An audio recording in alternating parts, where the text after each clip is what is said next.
अस्सलाम वालेकुम। फिर पढ़ लें दुरूद शरीफ।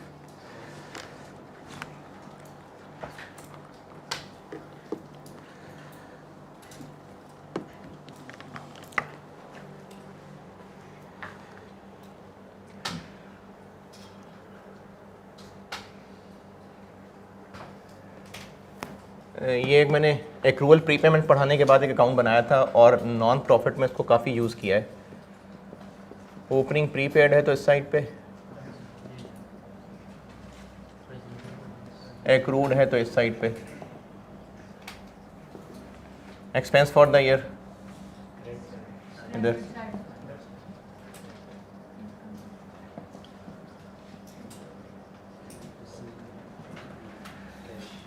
ओपनिंग एक्रूड इधर, क्लोजिंग एक्रूड इधर।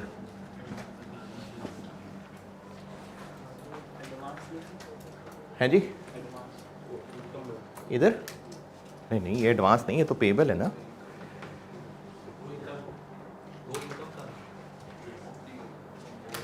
नहीं ना, एक्सपेंस बना रहा हूँ ना। Opening prepaid, opening payable. नहीं मैं एक्सपेंस वाले का बना रहा हूँ ना, वो इनकम थी। और क्लोजिंग प्रीपेड यहाँ, और इधर पेमेंट। इन 6 चीज़ों में से 5 पता हो तो छठी फाइंड हो जाएगी। अरे वाह, ज़बरदस्त।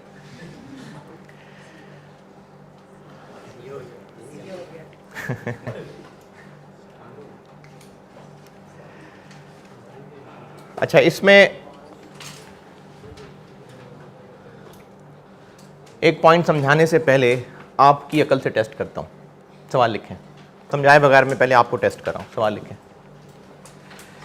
अच्छा, इसमें एक हिंट ये बता दूं कि अगर हमने बैलेंस करके पेमेंट को निकालना है और चलो फर्ज करते हैं ओपनिंग क्लोजिंग कुछ भी नहीं है, तो जो भी यहाँ फिगर लिखेंगे बैलेंसिंग करने से वही पेमेंट बन जाएगी।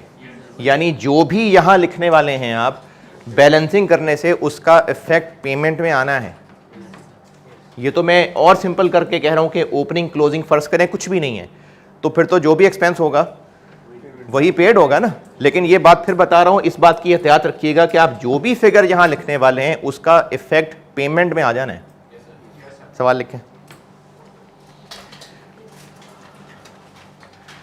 Opening prepayments, opening प्रीपेमेंट्स,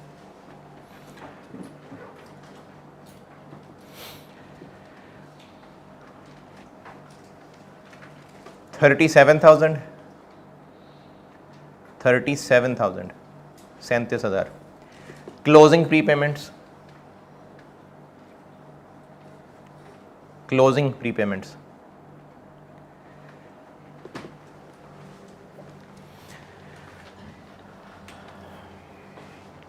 $49,000,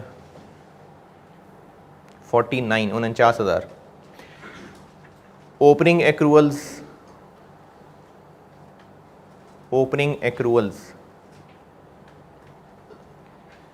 11,500, 11,500। और closing एक्रूअल्स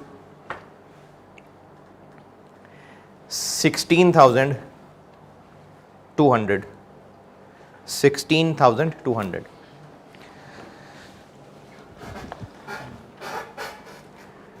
total operating expenses for the year, total operating expenses for the year,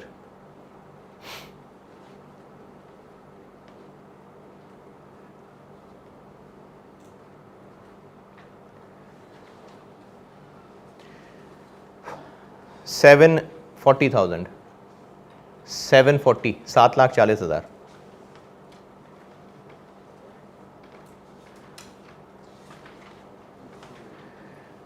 total expenses include, total expenses include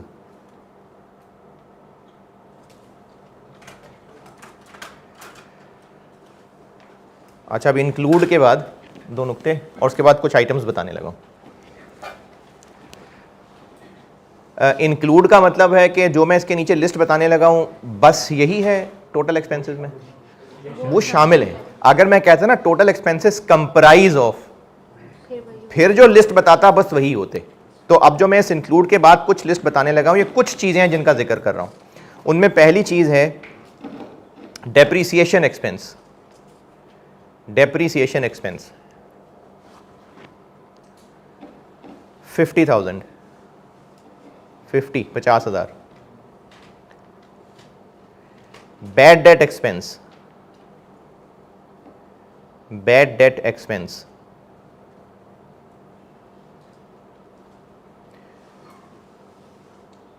9,000, 9,000। Impairment loss, impairment loss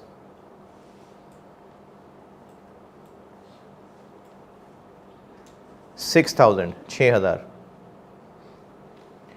चलें, बस आपसे रिक्वायर्ड है total payments for operating expenses. Total payments for operating expenses, जितने इस साल expenses पे किए हैं वो बता दें।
हाँ जी,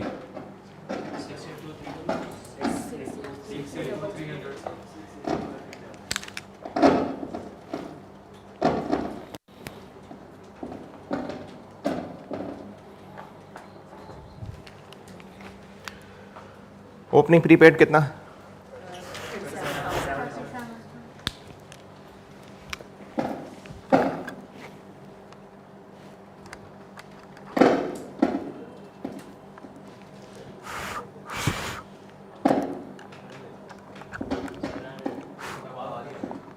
नहीं, आवाज़ तो आ रही है, मुझे चीखना ज़्यादा पड़ेगा ना फिर। ठीक है भैया।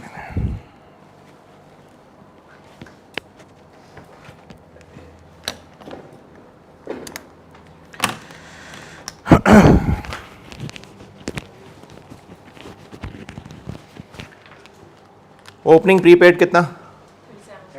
37। ओपनिंग एक्रूड, क्लोजिंग प्रीपेड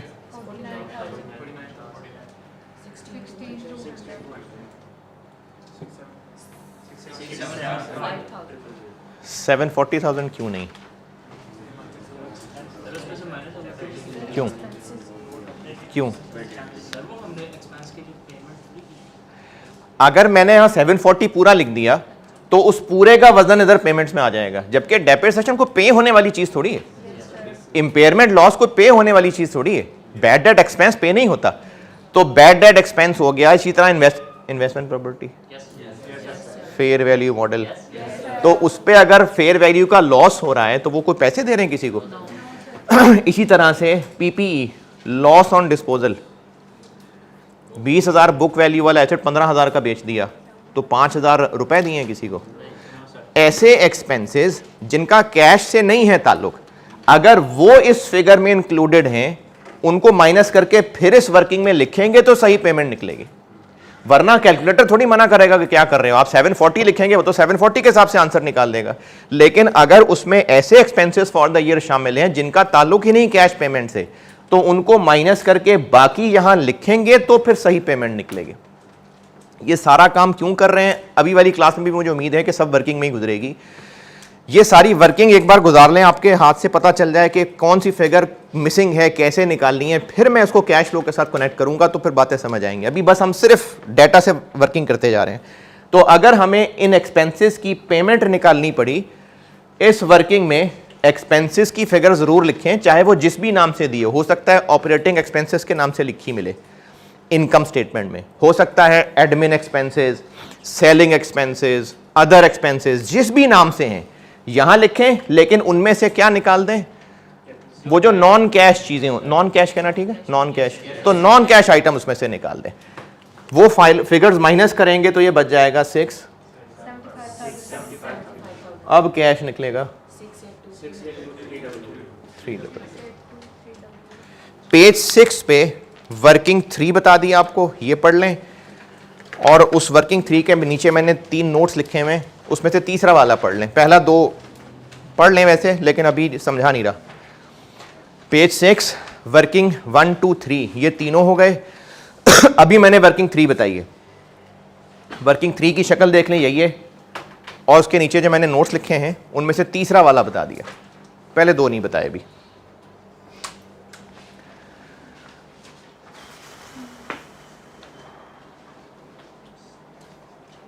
ठीक है, चले पेज 3 पे आए, पेज 2 पे, पेज 2।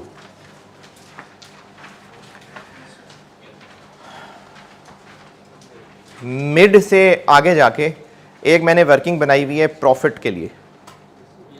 इसमें मैंने रिटेन्ड अर्निंग्स का अकाउंट बनाया हुआ है। कैश फ्लो में ना मैंने आपको जो वर्किंग्स बना के दी हुई हैं वो मैंने टी अकाउंट की शक्ल में बना के दी हुई हैं, क्योंकि इससे ना याद रखना आसान रहता है, इसलिए मैंने टी अकाउंट की शक्ल में बना के दी हुई हैं।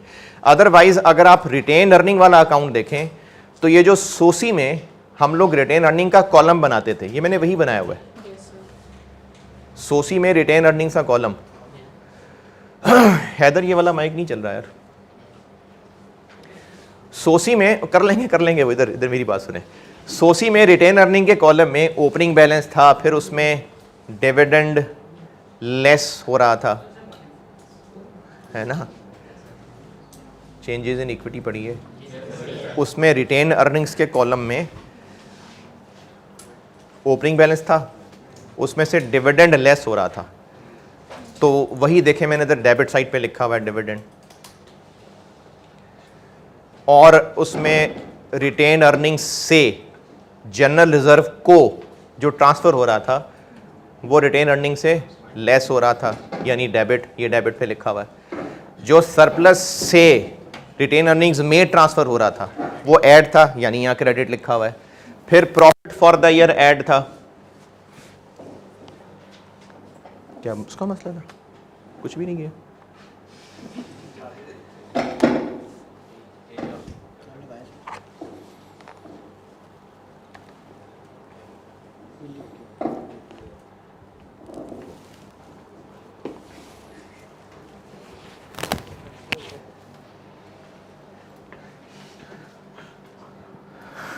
ठीक है, अब अच्छा और क्या लिखा हुआ है इसमें? पैट मतलब प्रॉफिट आफ्टर टैक्स, वो वहाँ ऐड होता था, वही मैंने क्रेडिट साइड पे लिखा है। तो अगर इस वर्किंग को चाहे आप टी अकाउंट की शक्ल में याद रख लें, नहीं तो ये वही रिटेन अर्निंग्स वाली फिगर्स ही लिखी हुई हैं। अगर इस रिटेन अर्निंग्स में से बाकी सब चीज़ें पता हों तो बैलेंस करके पैट निकल सकता है। अच्छा, पैट यानी प्रॉफिट आफ्टर टैक्स, अगर इससे प्रॉफिट बिफोर टैक्स तक पहुंचना हो, चलें पहले सीधा चलते हैं, प्रॉफिट बिफोर टैक्स से प्रॉफिट आफ्टर टैक्स तक कैसे पहुंचे? टैक्स एक्सपेंस माइनस करके। तो अगर वापस जाना है तो इसी के नीचे देखें, एक लाइन मैंने लिखी हुई है, इसी के जस्ट नीचे पैट में अगर हम टैक्स एक्सपेंस ऐड कर दें तो प्रॉफिट बिफोर टैक्स आ जाएगा। अच्छा, दो वर्किंग्स के साथ और दिखाता हूं। वर्किंग 10 पे आए, पेज नंबर पता नहीं, वर्किंग 10 पे आए, पेज 4। आपके लेवल पे ना ये टैक्स की फिगर सिंपल सी गिवन होगी,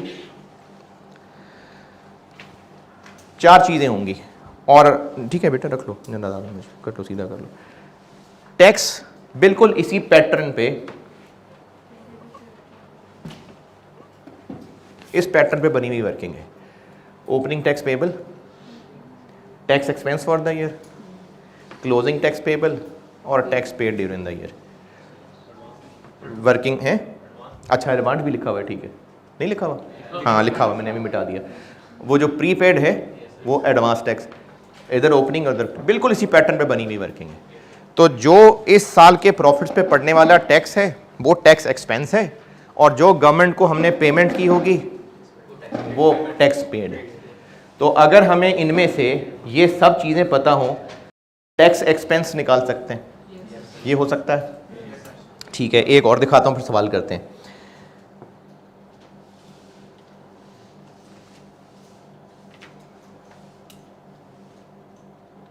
working 2, page 2, working 2,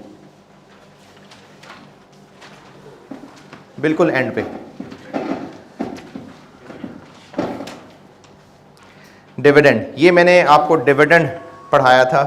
dividend declare होता है, ये मैंने कैश डिविडेंड की एंट्रीज करके बताई थी आपको। जब डिविडेंड डिक्लेयर होता है तो retain earnings debit, dividend payable credit, और जब पे होता है dividend payable debit, cash credit. ये वही वाली दोनों फिगर्स लिखी हुई हैं। ओपनिंग डिविडेंड पेएबल आ रहा है, क्लोजिंग डिविडेंड पेएबल आ रहा है। डिविडेंड डिक्लेयर की एंट्री क्या है? डिविडेंड डिक्लेयर किया तो रिटेन अर्निंग्स डेबिट, वो मैंने वर्किंग 1 में डेबिट साइड पे लिखा हुआ है, और डिविडेंड पेएबल क्रेडिट, तो डिविडेंड पेएबल में क्रेडिट साइड पे लिखा हुआ। अजीब अजीब शक्लें बना रहे हैं। डिविडेंड डिक्लेयर करने की एंट्री होती है रिटेन अर्निंग्स डेबिट, ये बात मैंने ऊपर रिटेन अर्निंग में डेबिट साइड पे लिखी हुई है।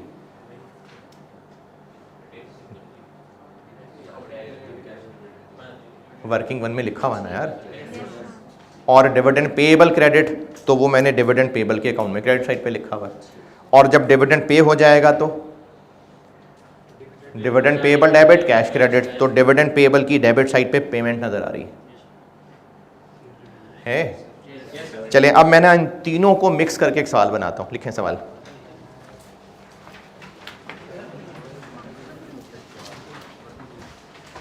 वर्किंग 1, वर्किंग 2 और वर्किंग 10, इन तीनों को मिक्स करके एक सवाल बना रहा हूं।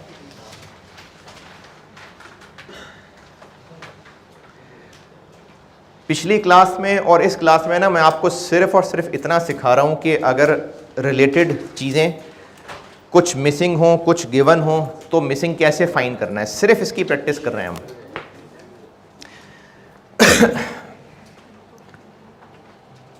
पहले ओपनिंग बैलेंसेस लिखें। Opening balances, opening balances,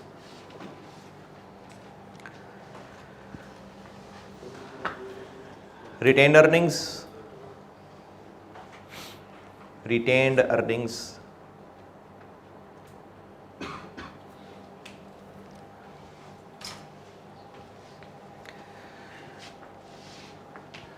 $230,000, 230,000,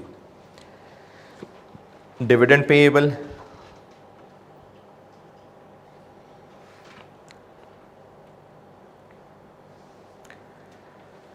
11,000. Tax payable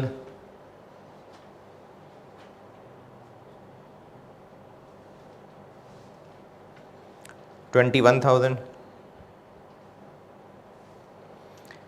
Advance tax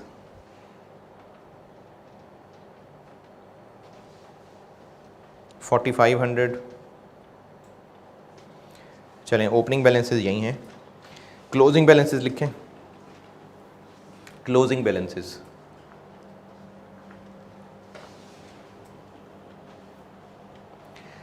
retained earnings का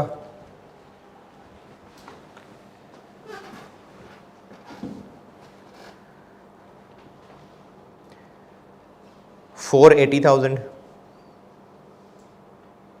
480, 4,80,000।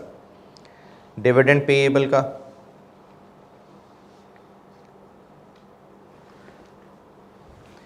16,000।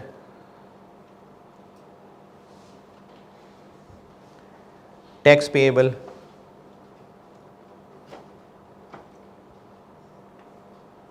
0। एडवांस टैक्स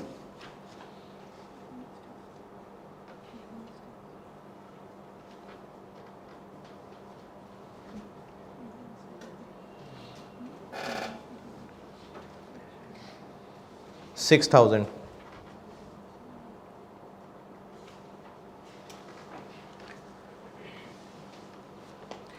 ये हो गए closing balances. Tax paid during the year, tax paid during the year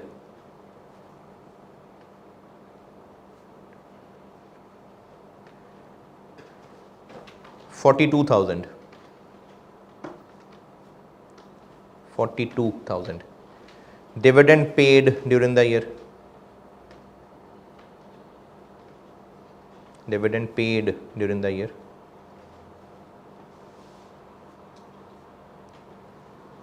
25,000, 25,000।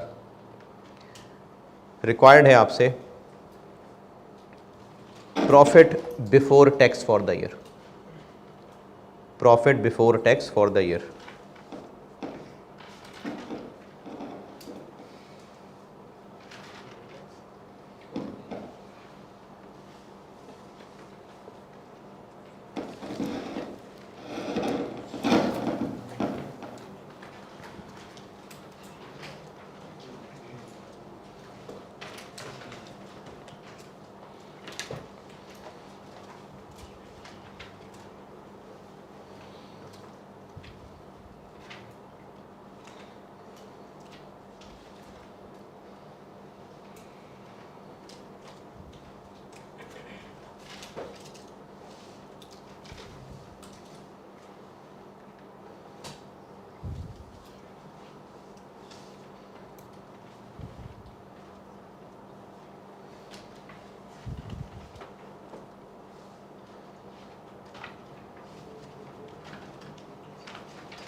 चल देखते हैं।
डिविडेंड का opening payable 11,000, closing payable 16,000, dividend paid तो फिर डिक्लेयर किया होगा 30 के 30 था, और डिक्लेयर किया होगा तो रिटेन अर्निंग डेबिट और dividend payable credit.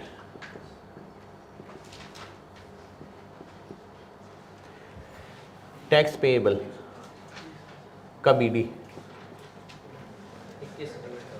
21,000, advance tax का बीडी 4,500, एडवांस टैक्स का सीडी 6,000, टैक्स पेड 42,000, तो टैक्स एक्सपेंस निकल आया 19,500। ये नहीं है रिटेन अर्निंग का ओपनिंग 230,000, रिटेन अर्निंग का सीडी 4, इसको बैलेंस करेंगे तो पैट आ जाएगा 280,000, ये आ गया पैट। लेकिन पूछा है पीबीटी, तो इसमें टैक्स ऐड करेंगे तो पीबीटी निकलेगा 280,000 प्लस 19,500 299,500। ये बाकी वर्किंग्स क्यों करनी पड़ी? क्योंकि सवाल में डिविडेंड है तो यकीनन डिविडेंड डिक्लेयर हुआ होगा, डिविडेंड डिक्लेयर निकालेंगे तो यहाँ डेबिट होगा। ये वर्किंग क्यों करनी पड़ी? क्योंकि पीबीटी के लिए टैक्स एक्सपेंस ऐड करना था, तो टैक्स एक्सपेंस निकलेगा तो यहाँ ऐड होगा। तो इस तरह से आप इसमें वर्किंग कनेक्टेड है। तो मैंने आपको ये वर्किंग 1, 2 और वर्किंग 10 बता दी। इसमें बताएं कोई एतराज़ परेशानी?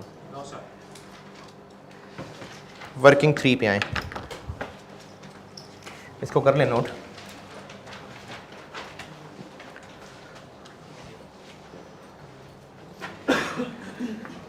Page number 3, working 3।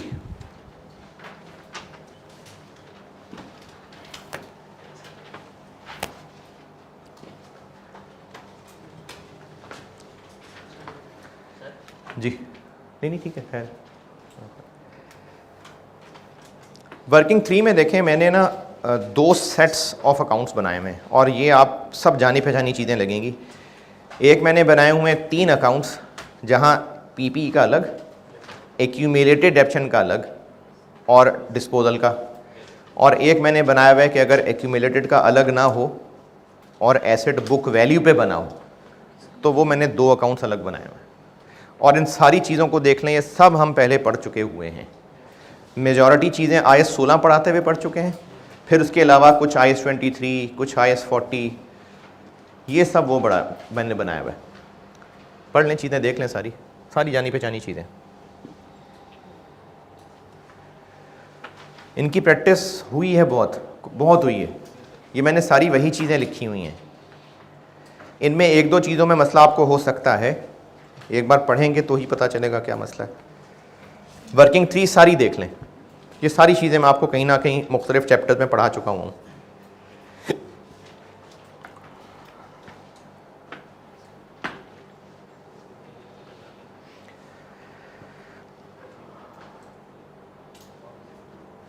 चले मैं बताता हूँ। पीपी के अकाउंट में ओपनिंग बैलेंस है, क्लोजिंग बैलेंस, ओपनिंग और क्लोजिंग बैलेंस हो गया। फिर डेबिट साइड पे रीवैल्यूएशन, ये पढ़ी हुई है चीज़, अपवर्ड होगा तो एसेट डेबिट हो रहा होगा, डाउनवर्ड होगा तो एसेट क्रेडिट हो रहा होगा। फिर एक चीज़ पढ़ाई थी मैंने IAS 23 में कि जब बिल्डिंग कंप्लीट नहीं हुई जब तक, तब तक वो कैपिटल वर्क इन प्रोग्रेस है।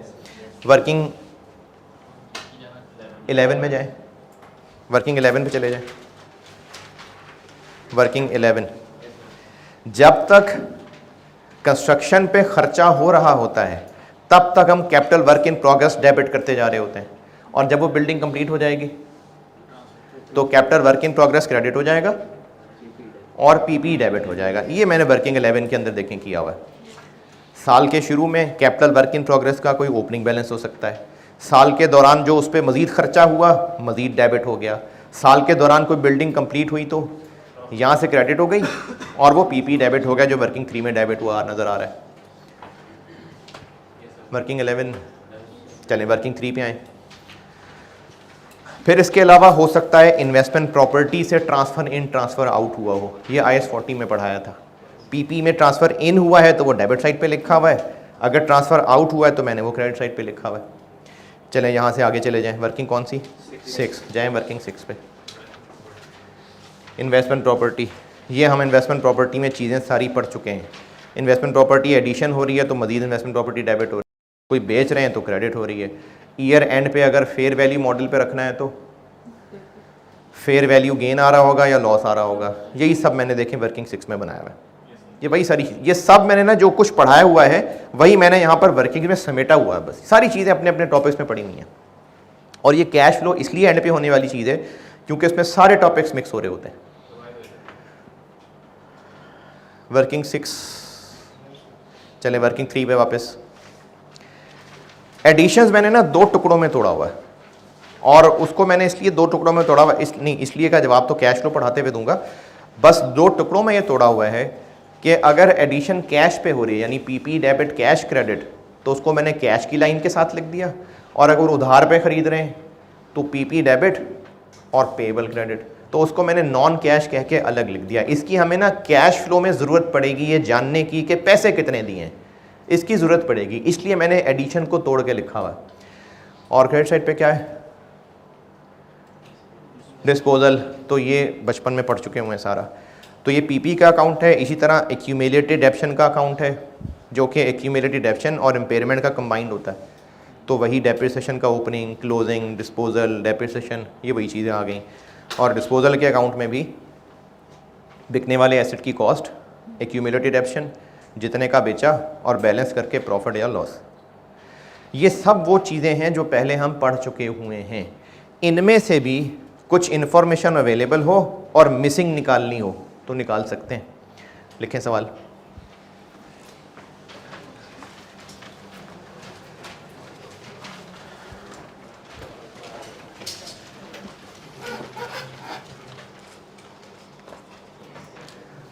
ओपनिंग बैलेंसेस लिखें। ओपनिंग बैलेंसेस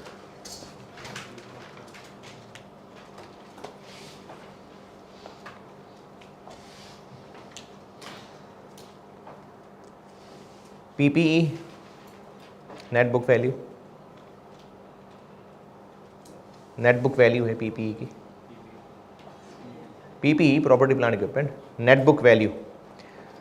ओपनिंग बैलेंस है इसका 12 lakh, 1.2 million. Capital work in progress, capital work in progress का ओपनिंग बैलेंस है 180,000, 180, 1,80,000। रिवैल्यूएशन सरप्लस, रिवैल्यूएशन सरप्लस, इसका ओपनिंग बैलेंस है 21,000।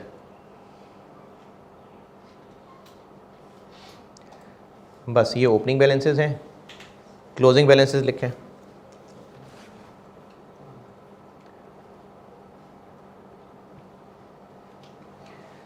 पीपीई का net book value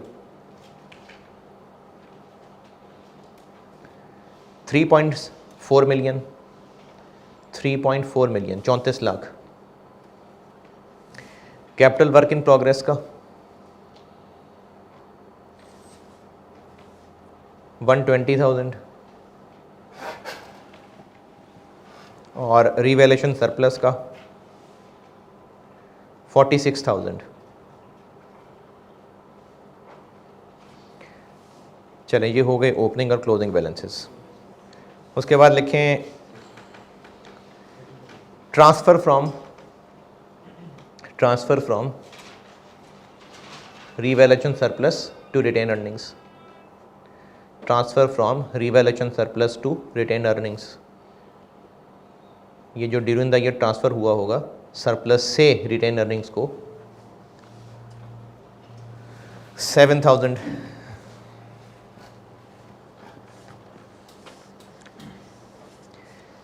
expenditure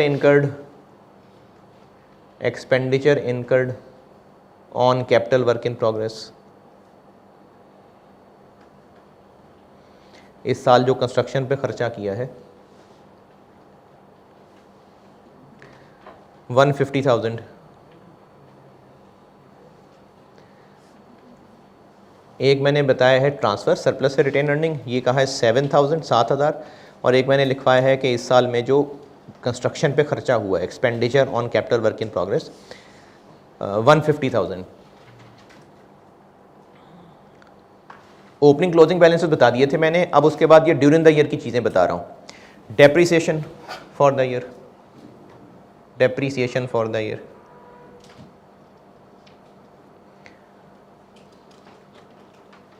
450,000, 450,000, 4.5 lakh.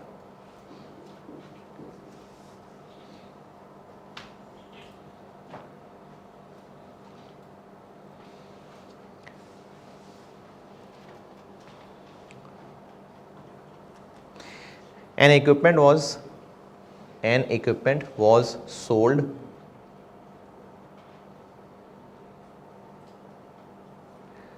For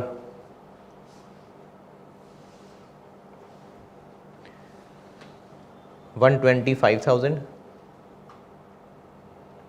1,25,000, resulting in a loss of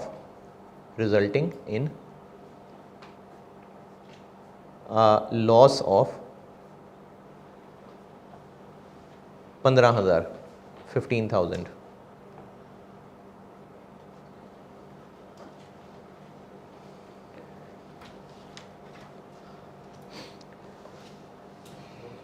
all editions,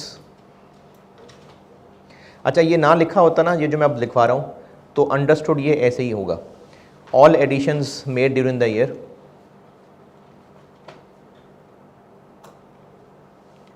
are on cash basis, यानी जो भी PP खरीदा है वो सब कैश पे ही खरीदा। ये ना भी कहा होता तो बाय डिफ़ॉल्ट कैश पे ही खरीदा होता। रिक्वायर्ड है आपसे कितना खरीदा है, एडिशंस बता दें, पीपी कितना है जो फॉर द ईयर खरीदा है।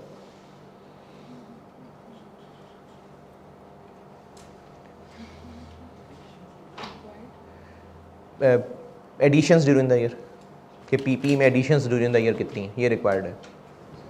अब इसके लिए आपको यकीनन रिवैल्यूएशन सरप्लस पे भी नज़र मारनी पड़ेगी, कैपिटल वर्क इन प्रोग्रेस पे भी ध्यान देना पड़ेगा। करें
अच्छा, रिवैल्यूएशन सरप्लस का मैंने बेशक नहीं बनाया हुआ अकाउंट, लेकिन सरप्लस में क्या होता होगा? और ओपनिंग, क्लोजिंग, ट्रांसफ़र और फॉर द ईयर जो गेन लॉस है, बस। और क्या?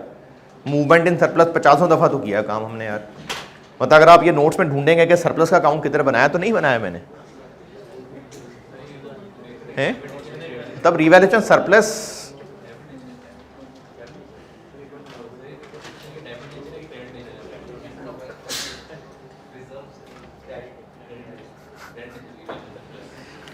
अच्छा यार, रिवैल्यूएशन सरप्लस चाहे तो प्लस माइनस कर लें, चाहे टी अकाउंट की शक्ल देख लें, ये रिज़र्व है, क्रेडिट नेचर की चीज़ है। बी डी यहाँ होगा, सी डी यहाँ होगा। अगर रिवैल्यूएशन अपवर्ड हुआ है तो यहाँ पर होगा, डाउनवर्ड हुआ है तो इधर होगा,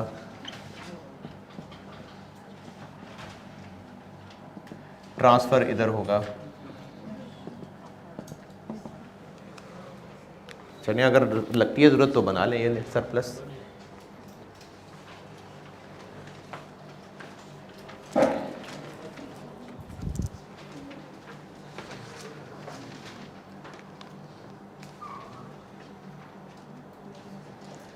सरप्लस का अगर टी अकाउंट नहीं भी बनाना तो जो सोसी में सरप्लस का कॉलम था वही काफ़ी है।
Capital work in progress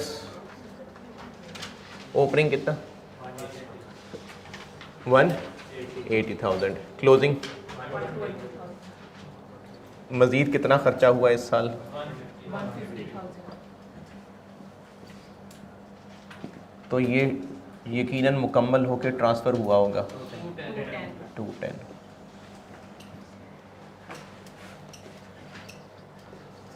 surplus का ओपनिंग कितना? 21,000। क्लोजिंग कितना? ट्रांसफ़र यहाँ से निकल के रिटेन अर्निंग में गया, तो डिफरेंस बता रहा है कि अपवर्ड डाउनवर्ड? अपवर्ड। कितनी? 32,000। इन दोनों को इसलिए पहले बनाना पड़ा क्योंकि ये दोनों ही पीपी से कनेक्टेड हैं। इन दोनों को पूरा करेंगे तो पीपी की सारी चीज़ें खुल के सामने आएंगी। अब इस वक्त पीपी का क्या क्या पता है? बीडी पता है 12 लाख, डिस्पोजल 140। क्यों 140? क्योंकि एक 25 का बेचा है और 15 लॉस का बेचा है, यानी 140 का था तो एक 25 पे लॉस हुआ है ना।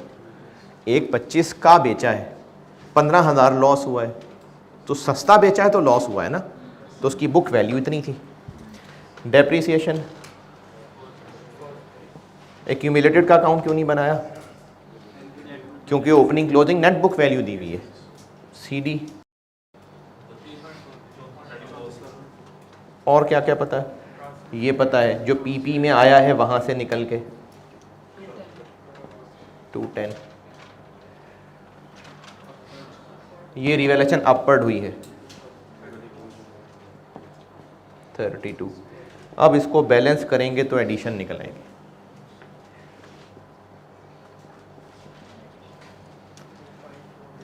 2548,000 ये पूछा था।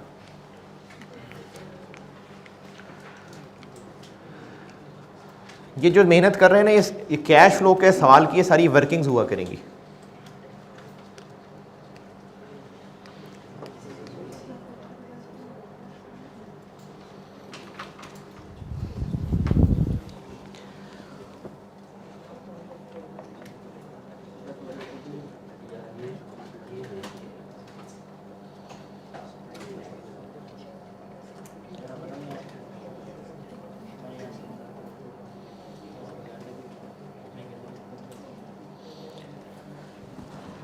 वर्किंग 4 देखें,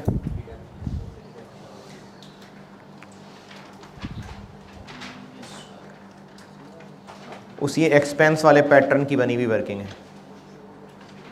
interest, opening payable, closing payable, payment और एक्सपेंस। वर्किंग 4 वही उसी एक्सपेंस के पैटर्न की बनी हुई वर्किंग है। Opening payable, closing payable, payment और एक्सपेंस। 4 में से 3 चीज़ें पता हो तो चौथी फाइंड हो सकती है, हो जाएगी। बैड डेट मैंने पिछली क्लास में करा दिया। इन्वेस्टमेंट प्रॉपर्टी अभी देख ली, चलें काफ़ी है। इंटरेस्ट इनकम, डिविडेंड इनकम, ये दोनों उस इनकम के पैटर्न पे बनी हुई वर्किंग्स हैं। वर्किंग 7 और वर्किंग 8। वर्किंग 7, वर्किंग 8, इनकम का पैटर्न कौन सा है?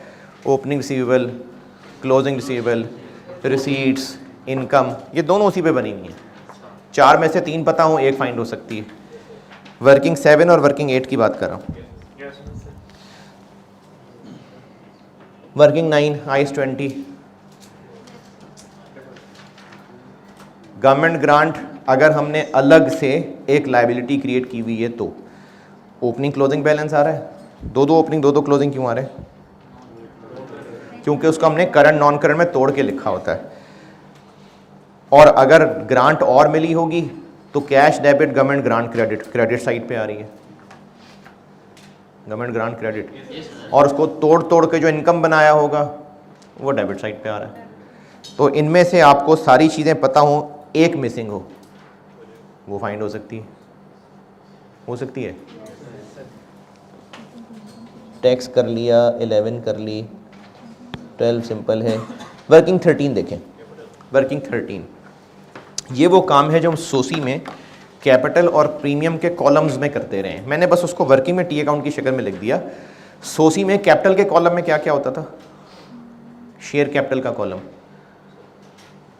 सोसी शेयर कैपिटल का कॉलम, ओपनिंग बैलेंस था और राइट इशू था, कैपिटल में ऐड हो रहा था। बोनस इशू था, कैपिटल में ऐड हो रहा था। नहीं, right issue, bonus issue capital में ऐड हो रहा था। और क्लोजिंग बैलेंस था। वही सब मैंने डेबिट क्रेडिट की शक्ल में लिख दिया। शेयर कैपिटल का अकाउंट देखें,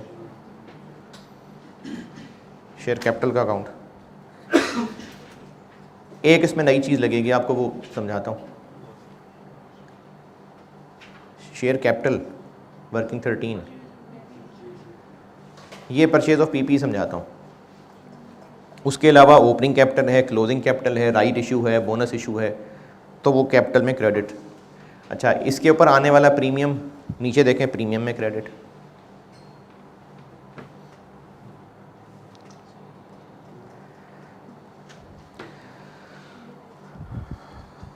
सवाल लिखें, बस आखिरी सवाल, इसके बाद ख़त्म क्लास। सवाल लिखें।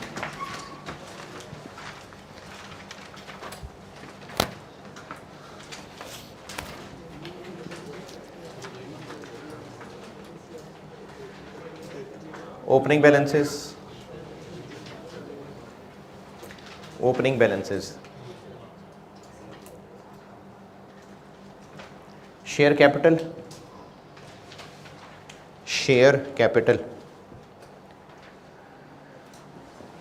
4,04,000 और share premium 120,000। Closing balances, share capital का 2 मिलियन,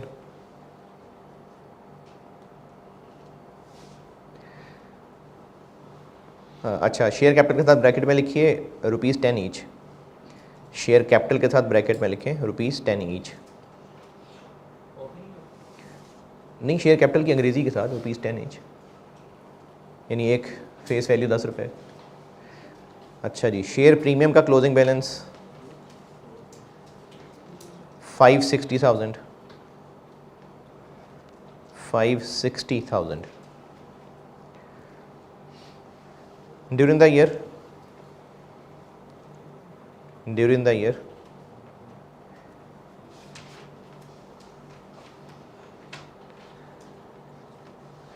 अच्छा, ड्यूरिंग द ईयर में number 1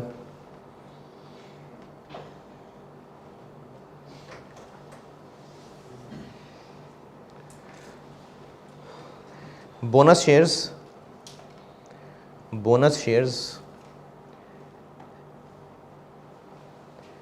having face value of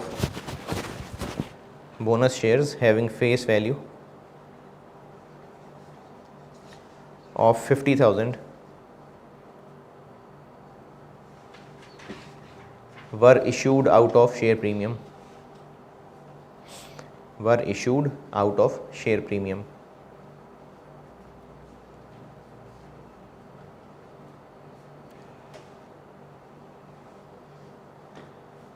Next,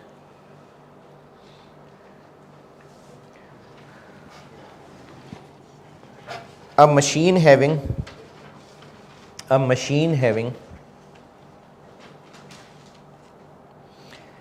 market value of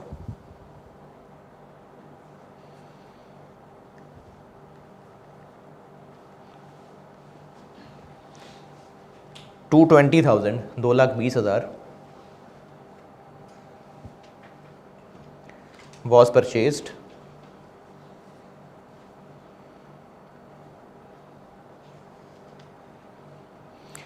against issue of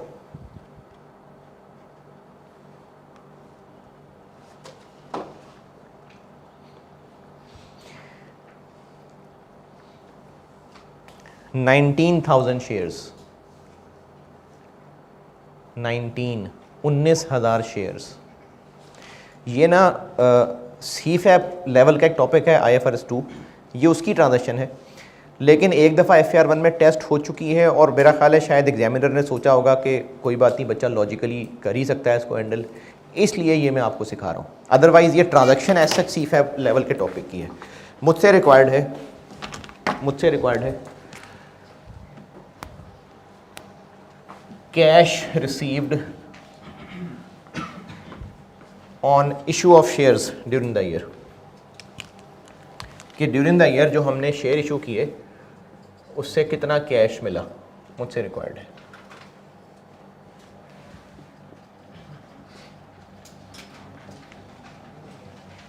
capital का BD 4 lakh, CD 2 million, premium का BD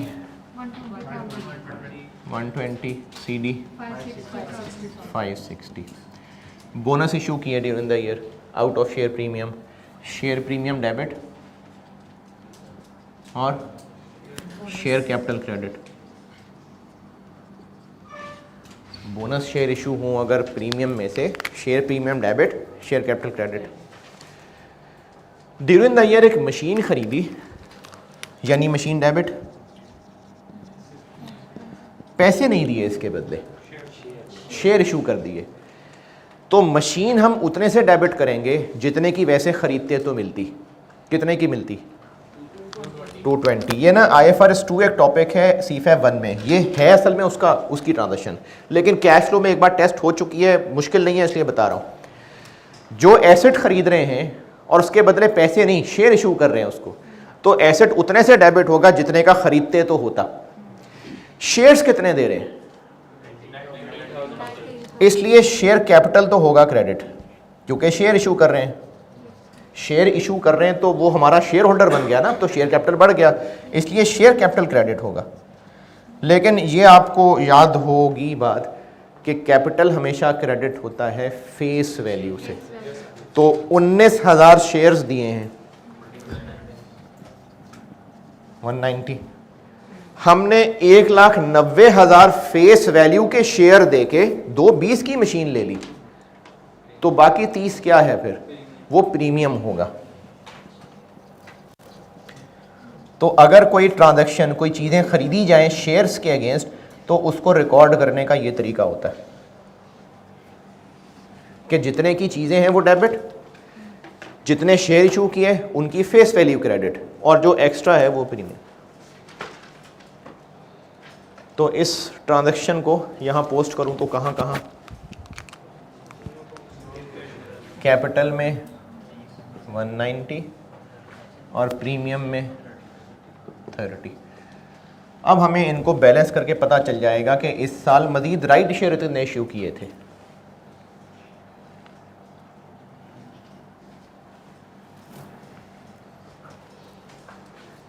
अगर कैपिटल इतना ज़्यादा आ रहा है तो शेयर इशू किए होंगे ना, कोई ना कोई इशू किए होंगे यकीनन। कितने,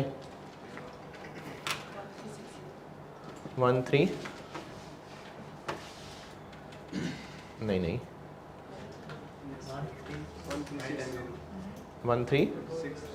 13,000,000, हाँ। और इधर बैलेंस करें तो यकीनन उन पे प्रीमियम भी लिया होगा 4 नहीं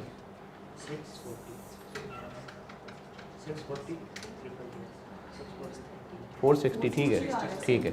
तो हमने ड्यूरिंग द ईयर यकीनन जो पैसा लिया होगा वो कितना लिया होगा, देखें हमने ड्यूरिंग द ईयर किए होंगे कोई ना कोई राइट इशू, तभी तो कैपिटल बढ़ के 2 मिलियन हो गया। तो ये उनकी फेस वैल्यू थी, क्योंकि कैपिटल में तो फेस वैल्यू क्रेडिट होनी है। मजीद पैसा लिया होगा तो प्रीमियम में आया होगा।